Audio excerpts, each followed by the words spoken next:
In this, people, so this is King Arthur's round table, and all these badass knights who were bigger and more badass than him, this big green man come in and say, who want to start some shit? And everybody like, even King Arthur was like, oh, I would, but my knees. And this fool got up, I got this shit.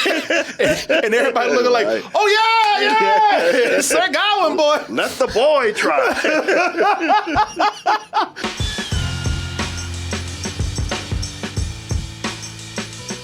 Hey everybody, Double Toasted Live is coming to New York on September 10th. Hey, that's my big birthday weekend, so help me celebrate with you. You can get your tickets right now over at doubletoasted.com or go to x1entertainment.com/double-toasted-Brooklyn. Hey, there's a limited number of all access tickets and VIP tickets. They're going pretty fast, so go over there and get your tickets now. Hey everyone, support our Patreon, which helps us to continue bringing you our live streams, videos, and podcasts while bringing you new content such as exclusive live streams and animated shorts. The director of the movie that we're about to talk about next, he's no stranger to directing movies with big green things in them. You don't have to run anymore, Pete. You can stay with us.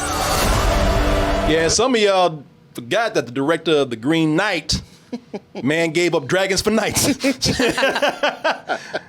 Y'all forgot that y'all were looking for The Green Knight. Oh my gosh, this looks so deep and it's beautiful and it is so art house. Y'all forgot he was directing mold ass dragons for Disney at one time.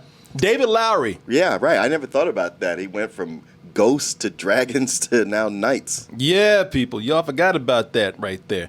But he's like, you know what? I got my Disney checks. Not as much as I thought it was. He's like, I'm gonna go back to. People weren't into Pete's Dragon, huh? Yeah, he said, shit, I'd be better off directing these art house movies. Shit, more people probably saw that than Pete's Dragon.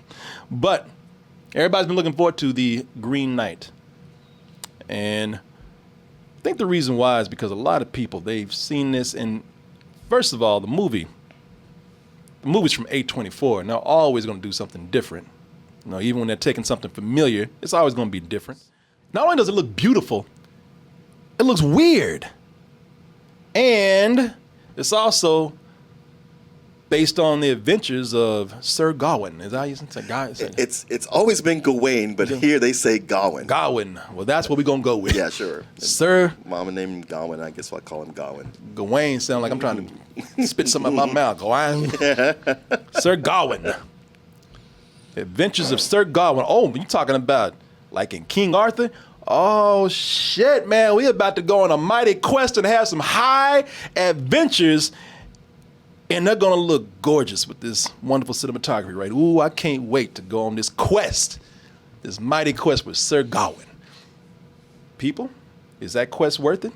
Is it everything that has been hyped up to be, even though no one really knows what this is about unless you know of a certain thing already?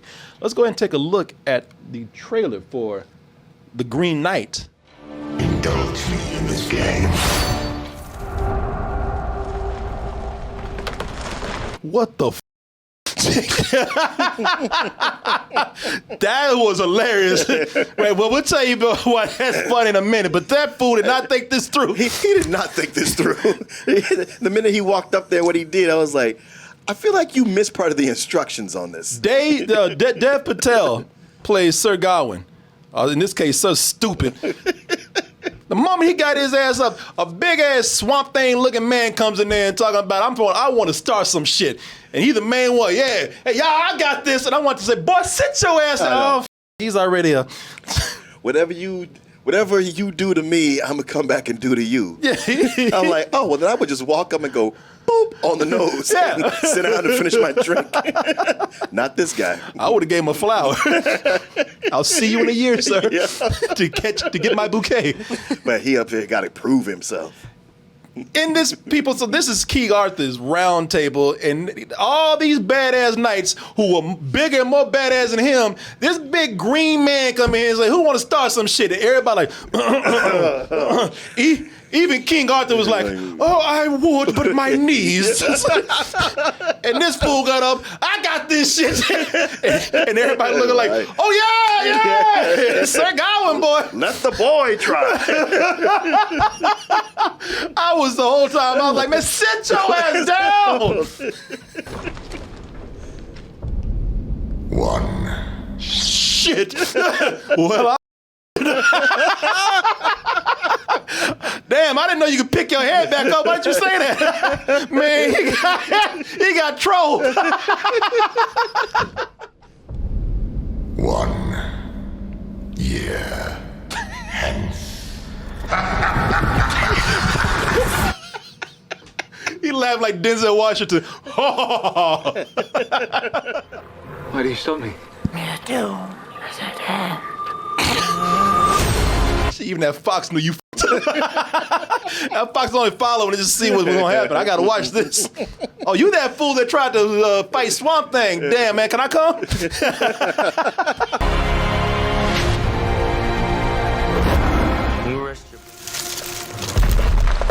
Are you ready?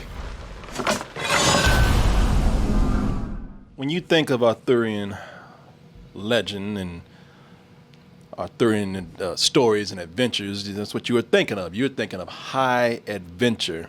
You know, you're thinking of a brave knight on a heroic quest, you know, to rescue a damsel in distress somewhere in a tower or something before returning to the round table and telling everybody, damn, I did some good shit out there. Boy, it was amazing. Y'all got to hear this. Yeah. Hey, what'd y'all do today? If that's what you're looking for, stay away from the Green Knight. And I'm not saying stay away from the Green Knight because it's good or it's bad. I'm just saying if you were looking for these stories that we've seen in cartoons and you know, you saw that Guy Ritchie movie and everything. Yeah, you know? if you saw that Guy Ritchie He-Man movie, and that's all you know, then don't come here. No, that's not what we have here. The Green Knight is not for you. What we have here, this is a bitch-ass knight on a cowardly quest. He's doing it, and he's only doing it because he did something stupid and everybody saw it. He came back out. Yeah. Even his uncle Arthur, the king, is like, yeah, you best get going. Yeah. I don't want him coming back up in here asking me about your stupid ass. Yeah, man. A miserable quest. There's nothing romantic about this journey. It's cold. It's very miserable. It is nasty. Did you get the book of the poem? Yes. Yeah, this is Sir Gawain and the Green Knight. Now, we've already told you a little bit about this, but Sir Gawain, played by Dave Patel, there's nothing noble really about this guy, at least not the way they're portraying him here. He is kind of sniveling. He is kind of cowardly in a way. He's trying to do things just for show. And even when we meet him, now I have not read the poem that this is based on. But, you know, the way he's introduced in the movie, he really is a guy that is just, if there was anybody on the round table that was probably not knight material, the way it's portrayed here, it is not Sir Gawain. He's almost like, I would say the mascot, but he's like the boss's nephew. Yeah. I mean, really, when it comes down to it, everybody tolerates him because, like, well, it's the king's wife's younger brother, so you know. Yeah, because he's not even where he's supposed to be when they invite him to have a seat at the table. It's Christmas Day. They said have your ass at the round table for Christmas dinner early. We meet Sir Gawain on Christmas Day. That fool is in a whole house. She's born indeed.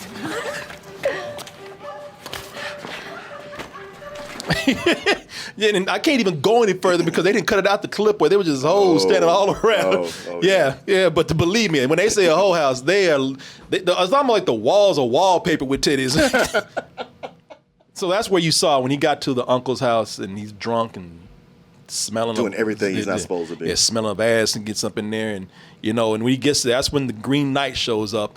And he really is there. He's just out of nowhere. It's almost like this guy's like Debo or something. He just comes in and just starts shit with everybody. So what everybody knows what the deal is, apparently Sir Gawain has been out and drinking and hoeing so much, he doesn't know about the Green Knight doing this ritual. So he jumps up and decides to take the challenge. And I'm not going to even tell you what happens, but the rules of this challenge are not exactly fair. I would even say that the Green Knight kind of tricked my man, but he accepted, and now he has to go through with this. And this is almost just a year of this dude just being kind of miserable, just thinking about what his mission is, which is I have to go, hey, he said, I take a strike at the Green Knight, and the Green Knight has a strike at me a year later. And if y'all knew the details of that, it is not good. But even before the year comes, like he's just on the street and people like, hey, Sir Gawain, yeah. Give him one for me. This is the point where this could turn people off, because that journey that he takes, as I said, is cold and it just looks, it's just dirty and there's nothing really romantic about it.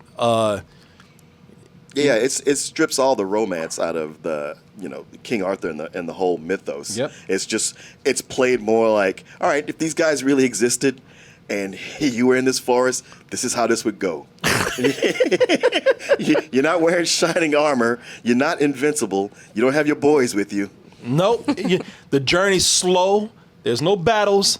There's no dragons. There's no damsels in distress. There is a damsel, and the only thing that it's almost like she just sent him on an errand. Mm-hmm. Like, go buy me a pack of cigarettes or something. Yeah, It's like, hey, it was pretty much, can you get a cat out of a tree situation. Yeah, and imagine you get all completely armored and weaponed up and then get rolled on the first day. Yeah. It's a lonely trip. Yeah. As I was saying, it's really just him and his fox. And that fox, man, that fox is pretty awesome. That to me was a great effect right there. There were moments when that fox was actually flicking his ears, and you could see him behaving like a real fox, and animation is good on that. Now, the point where the fox starts talking, of course, I wasn't crazy about the animation on the fox. Were you? It always looked very fake. Matter of fact, it looks like that game Ghost of Tsushima. Yeah, well, you and I just split on CG animals this evening, because that fox was way more real to me. And he talked. He looked way more real than that jaguar, but then again, like I said, he talks, so that takes away some of the realism from him. But it's a beautiful film to watch, very, man. Very beautiful. It's a magnificent cinematography. I mean, it's really somebody taking this and going, I want to make this as artsy as I can, and make use of the surroundings and shoot everything in such a way that's breathtaking to behold. Yeah, it's extraordinary cinematography, and it is dreamy, dreamlike, and nightmarish at the same time. They got this scene with these butt-naked giants walking around, man, and they're they don't seem to be a threat, but they're so huge. And you just look at these things walking across this landscape, things that you would see in either a dream or a nightmare, and it's very breathtaking. It's very it's beautiful. It's also a little scary at the same time. I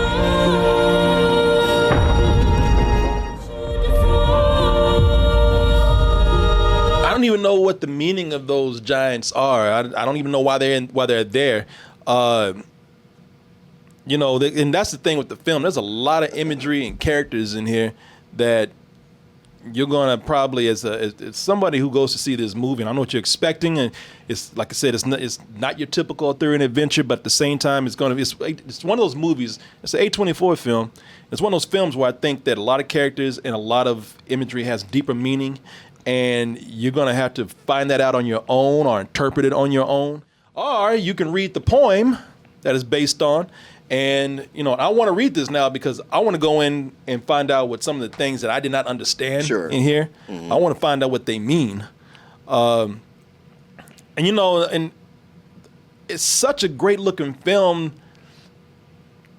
And I have no problem with going off and making my own interpretations, or going off and studying this film, because I've done it with many other movies before when I didn't get something. I love the whole thing. That not a lot of people like that, and I understand, because a lot of people, I don't want to do no homework with a movie. I didn't get that. But I'm a person where if the movie feels like it's worth it, I will go off and look at theories. I will read stuff on my own. I will research. And this is one of those movies where you have to do that. So I have no problem with the story being so mysterious at times. I think my biggest problem with the movie is the length. It's 2 hours and 10 minutes.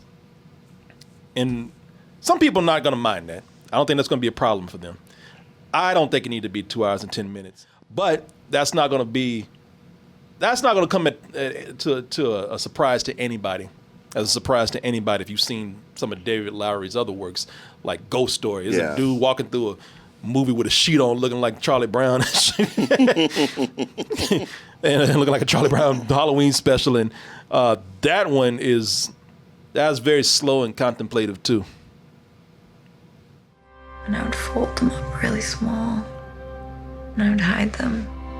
If you've seen that film, which is also another sort of life journey, or lifeless journey in the case of a ghost right here, you'll see that they kind of have the same pacing, kind of have the same contemplative tone to it. But so if you've seen that, it's not a surprise. And I've seen this movie. I actually like that movie.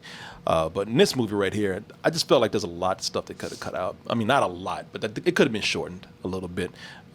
Even 2 hours, take 10 minutes out of it. But, it's director's vision. I don't feel like it need to be that long, but hey, if you can stand it for that long, you like it. It's gorgeous to look at. Sure.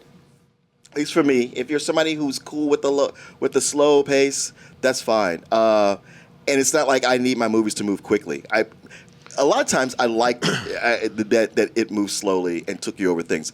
But it's a thing where he does where everything is at a constantly slow pace. So it stops being special. It's almost like, hey, pay attention to this and pay attention to this and really think about this and really think about this. I was like, just switch it back and forth, because some things you don't need to contemplate every little thing that's going on. Some of it, sure, but after a while, it's like, I just wish if I could just fast forward this a little bit, that would be so cool. I'm not so much watching it where I am watching it partially through his eyes and rooting for him. It was just more of all right, I'm seeing some great images and there's a lot of symbolism going on, and I appreciate it and I enjoy it, but I wish I could be in it just a little bit more. There are a lot of characters that I enjoy in this, man. There are some performances in here that you don't see coming from actors that you're usually used to. Joel Edgerton is in this, man, and I was really surprised by his performance in this. It's Joel Edgerton as I've never seen him before. It's almost like seeing Joel Edgerton do Shakespeare or something in a way. But I really loved him in the movie. Alicia Vikander, I like a lot in the film, and I think I liked her a lot more than anybody just because of what she had to. There's a lot that she has to do in this movie, more than what the trailer is giving away, and more than what any of the clips that I've been showing has been giving away. They kept me engaged when things were getting slow. But I gotta tell you though, man, and they did some very interesting storytelling near the end. They did something with time that they played with, and again, that's open, I think, to kind of interpretation too, because I thumbed through the poem and I was like trying to figure out what was happening, and I didn't see some of these things, but and y'all gonna think I'm ignorant as hell, but I caught myself dozing off. Oh, I did too. Somebody had to nudge me at one point. and I was liking it, but it's just kind of that slow, steady drum beat just kind of lulls you. Yeah, I was really loving some of this, and some of it I was like, all right, man, y'all, can you get this damn fox and let's go. Let's skedaddle. Yeah, let's go out of here, man. We spend a lot of time in this dirty ass house right here, this cottage. Can we go somewhere, please? But yeah, I'm interested to see what your rating is on this. I went first last time. No, okay, all right then. I'm just messing with you. No, I know. You gave me that look too. You look like Ice Cube and shit. I went first last time. I'm like, oh shit. No, I'll give it a high matinee. That's where I was. Okay. No, that's exactly where I was. There's just so much beautiful artistry going on here. I don't care how much this movie seems like it's boring. Hell, if I would put this much care into these images, I might be taking a long time. I got to put myself in his position. He's very precious with everything. Yeah, y'all gonna watch this shit. But maybe if I had made this and had some of the amazing cinematography that they have here, maybe I would make this movie. I might make it 3 hours long. You wouldn't. Because somebody slapped the hell out of me. Yeah. Even you. I'm sorry, not even you, but you or somebody would come to you and go like, yeah, man, it's cool, but I was kind of falling asleep on this part, and we just been watching an empty field for a while. Can we cut some of that out? I'd say, you Philistine. You don't know art when you see it. Out of my face. You don't deserve to watch my film. Nah, man, but it is. It cannot be denied the artistry that went into the images here, and even then, with this being so long, I was still wondering what is going to happen at the end of this journey. Yes, I had to. They set up something good for you to wonder, how is this going to end? Yeah, and I had to find out what was going to happen here. So I'm in the same place, man. I mean, it's a well-directed film. Maybe not as well edited as it could be, but then again, I'm sure the director had a big say-so in that. But it's a high matinee for me, man. I love more parts of this, way more parts than I disliked. But man, those parts I disliked, I was like, those parts could have gone. Yeah. And we didn't need you. One of the parts in here that I really enjoyed, those giants. I'm like, I don't even know if you really needed that. Yeah, they didn't really contribute to anything. No. And even when you read people writing about it, they even admit like, yeah, I don't know how this ties in. Really? Yeah. So people who have read yeah, because I was waiting to see, oh my God, they about to do some cool shit, and it's like, nah. Nah, it didn't turn into Attack on Titan. They were just there and then gone. They came back. They came by and did. They said, hey, and kept going. the fox said, hey, y'all, and they said, hey. All right, y'all have a good one. And they kept going, man. Yeah. So, yeah, no, they don't pick up anybody and eat them or anything like that. So, yeah, but I think for those who are in these kind of movies and you've been looking forward to this, Sure. I don't know if I can say it's going to be as good as you think it is, but damn, if you've been waiting on this, there's a lot here that delivers. High matinee for both of us, right? Yeah. All right.